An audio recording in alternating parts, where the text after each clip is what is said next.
Hello, you're listening to an SSFD Network podcast from the School of Social and Family Dynamics at Arizona State University. Hi, welcome to another podcast of the Stanford School. Today, I'd like to say that I have a very special guest on, and the focus of our conversation today is going to be loneliness. However, I want to introduce Kate Walter. She is an author, and she writes for various papers and article magazines. Anyway, she does a lot of writing, and I'm glad to know her.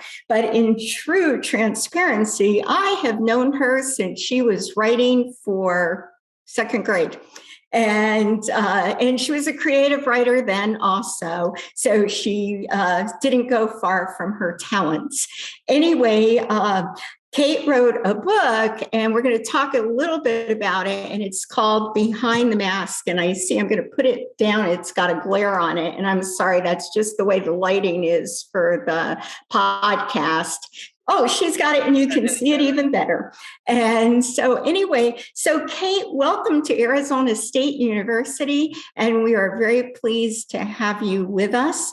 And we know that you are an East Coaster, and you have taught high school and taught in the community college and taught at NYU. So we are very pleased to have you as our guest. Thank you, Jen.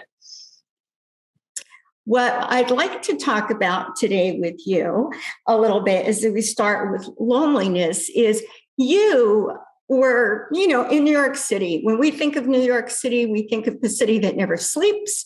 And we also now think of New York City in the beginning of the pandemic when all of us were watching and no one knew exactly what was going on. And of course, sitting in Arizona, it seems so far remote to us. And here you were in the middle of all of this, entering a time that it was going to change all of us. So can you just give a little bit of what your life was and then what your life changed to? I was having a great life. I was single, living in a wonderful neighborhood, the West Village. I was enjoying New York, going to museums, concerts, plays, had a lot of friends. Went to lunch. I was just living the New York life and having a wonderful time. And then all of a sudden, within the course of a few weeks, it just shut down. It was like everything shut down. The theaters shut down. The library shut down. The museums shut down. The restaurants shut down. So the city that never sleeps went to sleep. And I went to a meeting in my community room when we were preparing for this, and someone on our board of directors said Cuomo is going to shut the city down. And I was like, no, that can't be. But that's what happened, as you know. To explain a little bit for the people that will be watching this podcast, West Beth is a historic building, and it's filled with artists. I mean, yes. Can you imagine getting up every morning and know that you have a famous painter or sculptor or author around that you're just going to run into in the elevator? Anyway, Kate, could you share with us a little bit about West Beth? Because it's fascinating. Yes, I'm very fortunate. I live in this place called West Beth Artist Housing. It opened a little over 50 years ago, and we were just poised to celebrate the 50th anniversary when we went into lockdown. The building is over 100 years old. It was originally the home of Bell Laboratories and Western Electric. So prior to it housing all these artists, it housed all these inventors and scientists. So the building has always had this creative history. And then when Bell Labs moved out to New Jersey, I think it became Lucent Technology, the building was converted into housing for artists. It's on, I believe it's on the historic registry. It's definitely on the historic registry in New York City, maybe nationally too.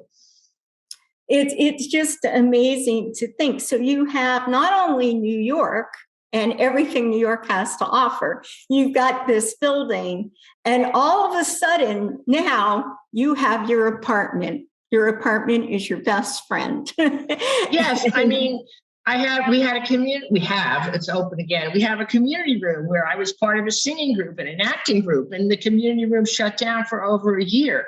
We have a gallery where we had openings that shut down for over a year.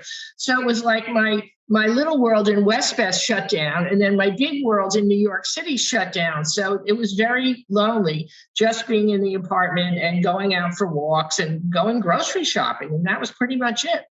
I know. I think that we all identify with this grocery shopping. It's the big day out, except that you wore your mask, your gloves, you all wore your COVID clothes so that we didn't mix it with anything else. So I think all of us probably have had that experience, but you had it when no one really knew. I mean, you really were in the realm of the unknown, and that's frightening. And so we in Arizona had the experience coming to us. So at least we knew what was headed our way. It wasn't really a surprise unless you chose not to pay attention to what was going on, of course. What I'd like you to do, because the book that Kate wrote is a memoir, and it really talks about the whole experience, and it's amazing. And it really, for me, it made me get into side of what New York was like. But then what happened was I went, oh, I felt that, yeah, that was me. Yeah. And so you could see the tenets coming together on loneliness. And Kate has a very powerful paragraph in her book that I asked her to read. And just a little bit of a spoiler alert, this is what I wanted. So to lead us to our discussion of loneliness, but you can feel the intensity of it. And Kate will explain her meltdown. Well, there were a lot of meltdowns. This particular chapter takes place in May 2020, when we were really in the thick of the lockdown. And another part of my book, I talk about, I belong to this church in New York City. And of course, that was closed down and we were online. So I would look forward to going to the services online. And that would be something I look forward to. But one day it became part of my meltdown. So here we go. My worst meltdown occurred on a Sunday morning. It caught me off guard. I look forward to watching church online. It gave me comfort and connection.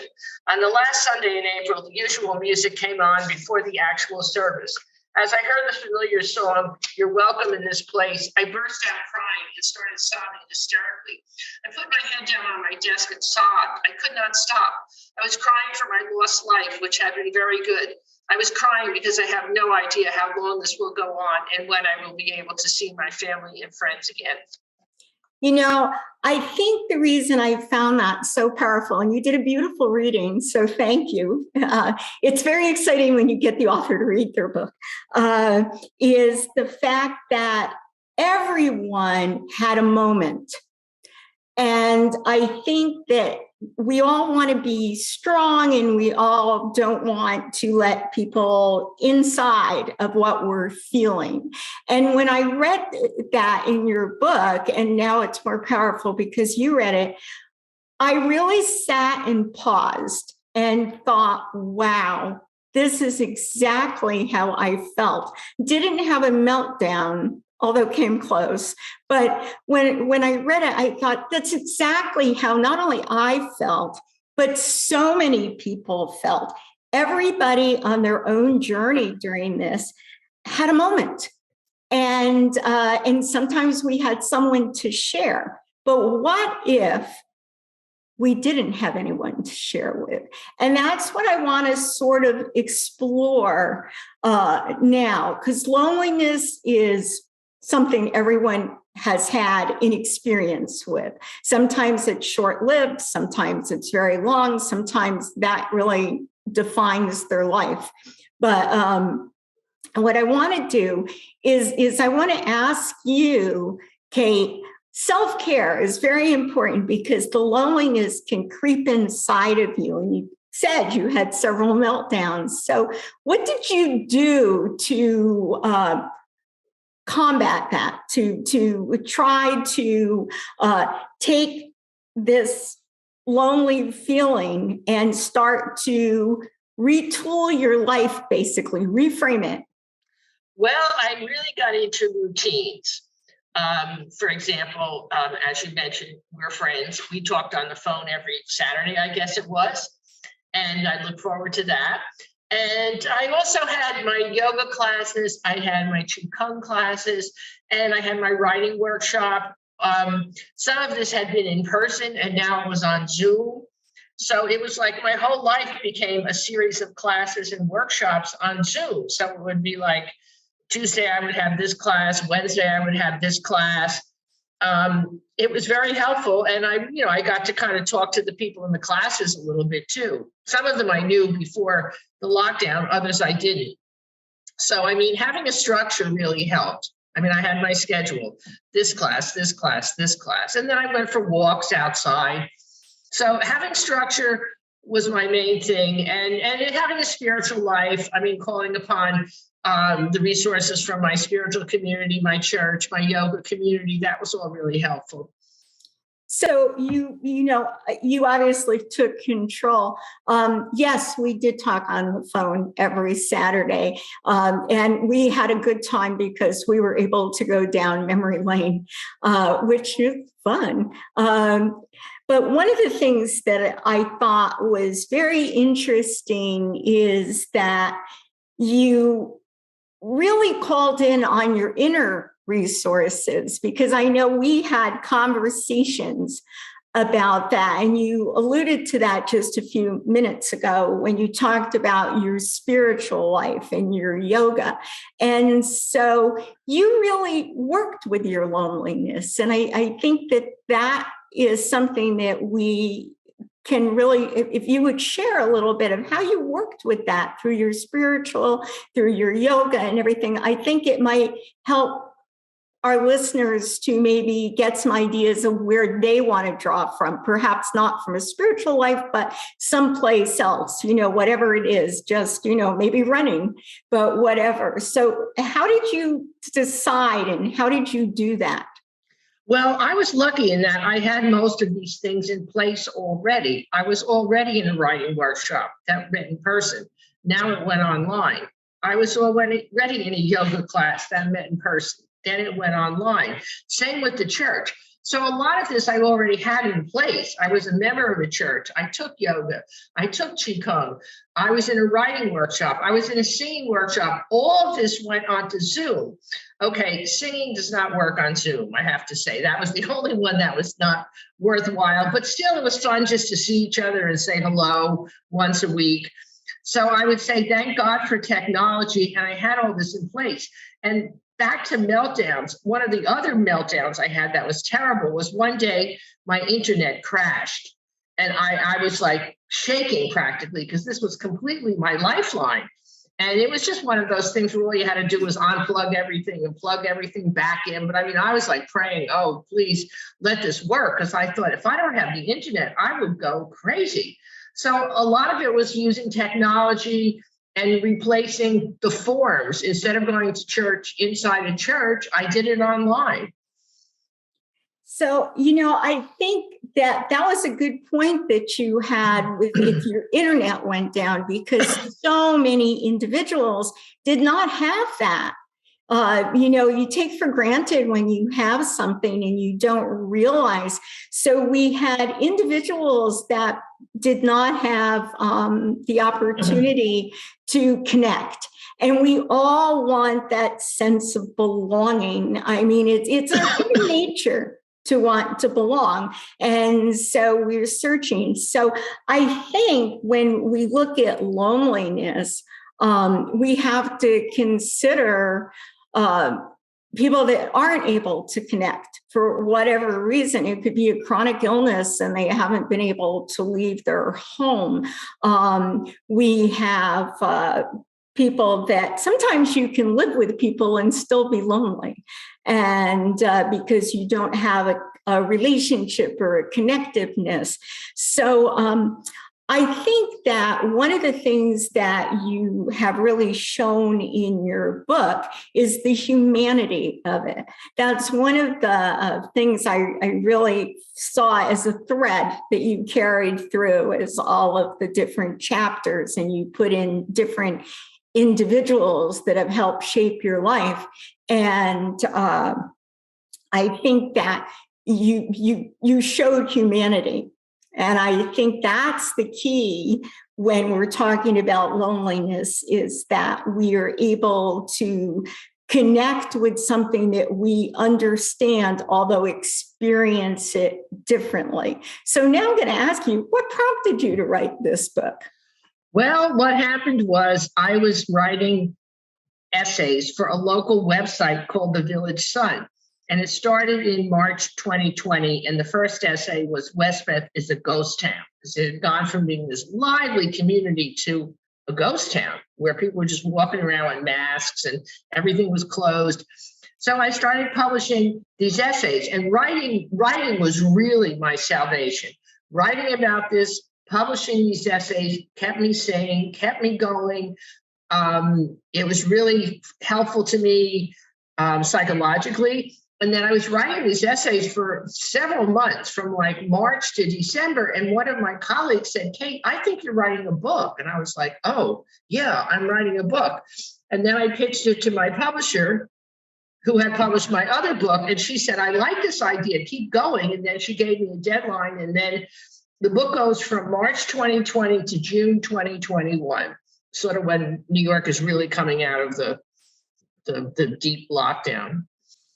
And so, well, it's interesting because it came from your personal experiences, your essays, and then it came into a book, and a book that, is really spot on with what people experienced. It was obviously your experience, but loneliness. And one of the things that I feel really strongly about when we talk about, obviously I teach a class on personal relationships. So, obviously loneliness is a subject that we talk about. And I find it interesting how loneliness is defined by my various students. And it's not necessarily age specific, which I was sort of surprised about. It has more to do with the environmental experience that a person feels and how they perceive what's going on. Obviously, I think if it were a young child and they were lonely, I think that might have more to do with not having playmates, unless we're looking at mental health issues.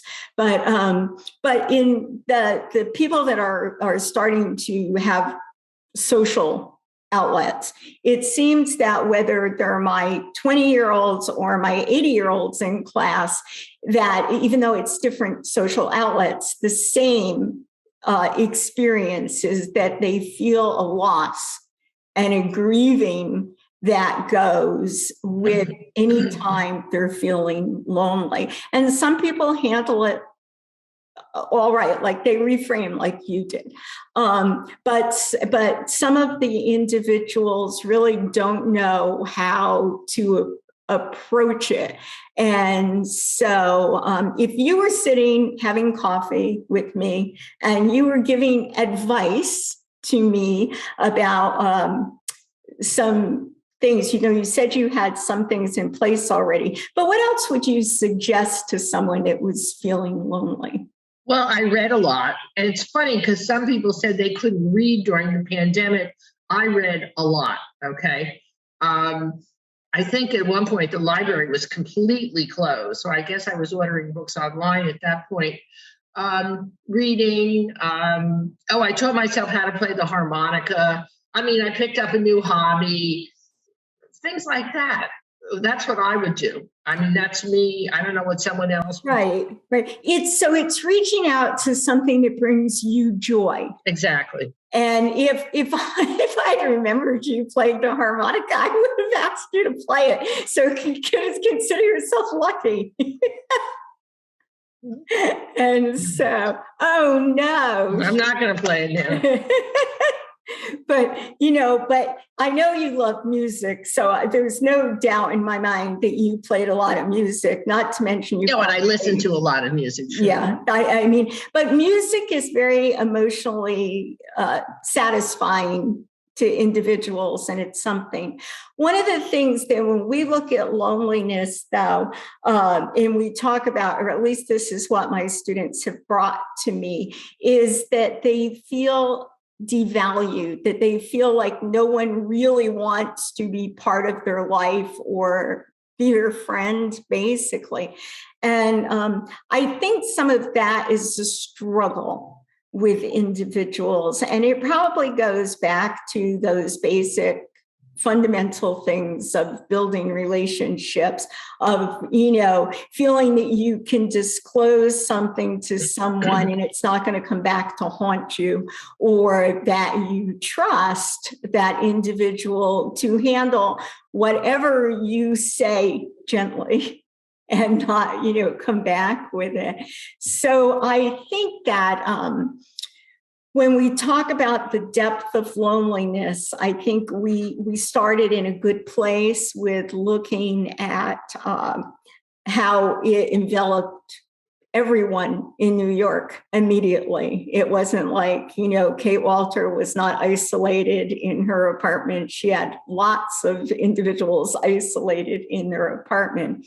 But I think that's looking at it on a greater scale. We're looking at it as an individual. It's really how you are perceiving your loneliness. Okay, I live in a big building with a lot of people. As I mentioned, it's full of artists. Most of us know each other. And we would always congregate in the lobby and talk on the elevator. And we received a notice from management that could be one person in an elevator at a time. And that don't check your mail every day. Go down 2 or 3 times a week. Don't congregate in the lobby. Now, to me, that was devastating. And it was shocking and horrifying. And then eventually it was you could have 2 people in the elevator. So now we're back to, you can have as many people as you want and you can congregate in the lobby. But to me, this was part of the ghost town that, our whole socializing in the building was taken away. Right. So basically you lost a community. Here are single and live alone.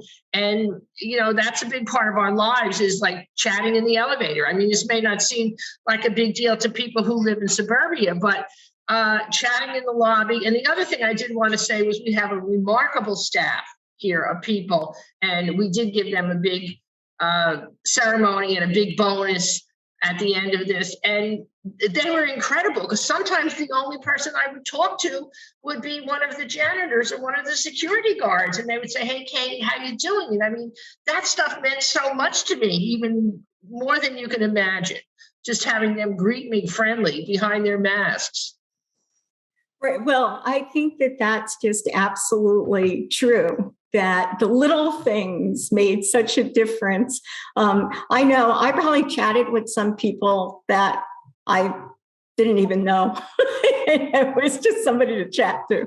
And so, but I think that one of the things that as we're starting to conclude this is that I want people to understand that there's nothing shameful in feeling lonely. And yes, try to tackle it, try to see what you have in your little toolbox to bring out.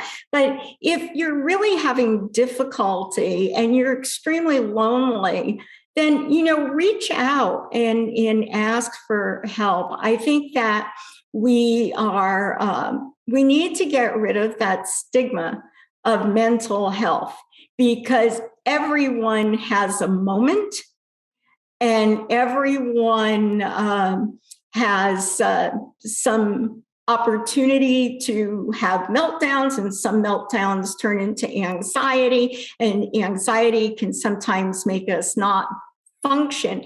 And as humans, we really need to celebrate one another. And I think that's, again, one of the things that I liked about the foundation of your book. By opening up and sharing so wonderfully the good, the bad, and the ugly, so to speak, is the fact that you're saying, hey, I'm human.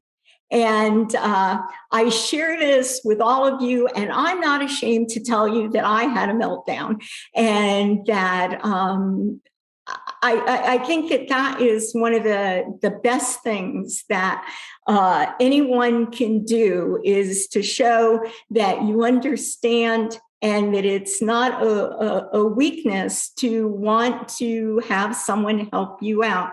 So, Kate, I'm just going to let you say a few words, and then we're probably going to end, and I'll again give the full name of your book, since all you could see was glaring. This is what I do as a writer, as someone who writes memoir and essay and creative nonfiction. I bear my feelings. I mean, can you hear me? Yes. That's my art form. Okay. So it's not surprising that if I'm going through this traumatic experience, I'm going to try and write about it and hopefully make it into art. I also wanted to add that I do have a therapist. Again, she was someone who was in place before. So I guess I was one of the lucky people who I felt like I had a big support system in place. It changed form. It wasn't in person anymore, but it was still there. And now most of it is back in person. And as I said, I live in a great building. So these are all factors that help me. And the other thing, one last thing I wanted to say was, like, for some reason, and you know my mother, Jen, I thought about my mother during this, and I thought she was such a resilient, strong person. And what would she do during this? She wouldn't let this get her down. She would, get through it. And I called upon that strength that I felt I got from my mother too. Yeah, well, I can attest to the fact that Kate did have a very strong Irish mother. And I was the recipient of some of the phases of her strongness, like when we talked on the phone too long. You could always hear your mom's voice in the background, get off the phone. Yeah, we went on a lot when we were teenagers, talking on the phone. We were, as all teenagers, but we had to share the phone, and that made a difference. Right. So one phone line. I do want to do is I want to make sure that everyone thinks about their own experiences, your own journey of things that have made you feel lonely. Think about what you have as your strategies, and embrace your strategies. And if you feel that you need to talk it over with someone, do it. Don't feel that you don't. And anyone who's interested about to read Kate's meltdowns, all of them, she has the book Behind the Mask, and it's the Living Alone in the Epicenter. And it's really, as I said, it's very enjoyable. It's an easy read. And if you're snowed in one day, it might be fun to do because you're feeling lonely and maybe you want to see, what Kate had to say. Well, I really appreciate your being willing to be my guest, Kate. I feel honored that I was able to get an author for us. Yay! So thank you so much for sharing all of this information with us. I'm sure it will be important to and perhaps necessary for someone who listens to the podcast. Thank you, Jen. And I do hope that my book resonates with people outside of New York, which I think it does, because it's about universal themes. It's what we all went through. It's just that I happened to be in the epicenter. And as you said, maybe we had it first, but we all went through this. We did all go through it, but you were our forerunners, so to speak. Thankfully, from New York, we sort of knew what to do ahead of time. Right. So thanks, Kate. Thank you, Jen. I look forward to seeing this. Okay. Bye. Bye.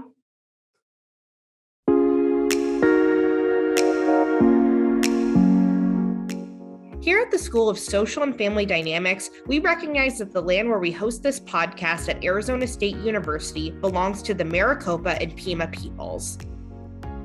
Connect with us and get access to all of our podcasts by visiting thesanfordschool.asu.edu/podcast, where you will also find links to all of our social media channels.